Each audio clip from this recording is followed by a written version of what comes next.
പ്രിയ പ്രേക്ഷകാः, അത്ര മേൽപ്പത്തൂർ നാരായണ ഭട്ടപാദേന വിരചിതാത് ശ്രീമന് നാരായണീയാത് ഭഗവത് സ്വരൂപ വർണ്ണനമിതി ഷഷ്ടതമ അധ്യായാത് സമുദ്ധൃതഃ നവമഃ ശ്ലോകഃ അത്രാഹം പഠാമി. സംസാരചക്രമയി ചക്രധര ക്രിയാസ്തേ വീര്യം മഹാസുരഗണഃ അസ്ഥികുലാനി ശൈലാഃ നാട്യസരിത്സമുദയഃ തരവശ്ചരോമഃ ജീയാദിദം വപുരനിർവചനീയമീശ. അധ ശ്ലോകസ്യ അസ്യ പദച്ഛേദഃ.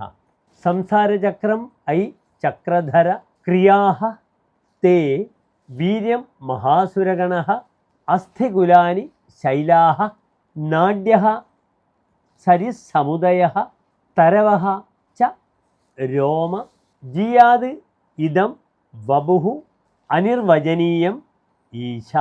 അധ ശ്ലോകസ്യ അന്വയഃ.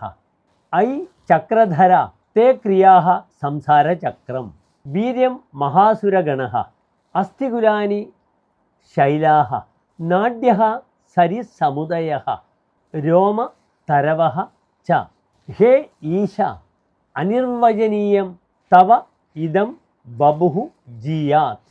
അനന്തരം ശ്ലോകസ്യ അസ്യ സാരാംശഃ ഭവന്തഃ ശൃണ്വन्तु. ഭോ സുദർശനചക്രധാരിൻ ഭഗവൻ, പ്രദക്ഷിണയുക്തമിദം സംസാരചക്രം ഭവതഃ ക്രിയാഃ ഭവന്തി. അസുരസംഘഃ ഭവതഃ പരാക്രമഃ പർവതാഃ അസ്ഥീനി നദ്യഃ നാഡ്യഃ രോമാനി വൃക്ഷാശ്ച ഭവന്തി. ഹേ ഭഗവൻ, ഇത്തം ഭവതഃ അനിർവചനീയ സ്വരൂപം സർവോത്കർഷേണ ജേജീയതാം. ധന്യവാദः.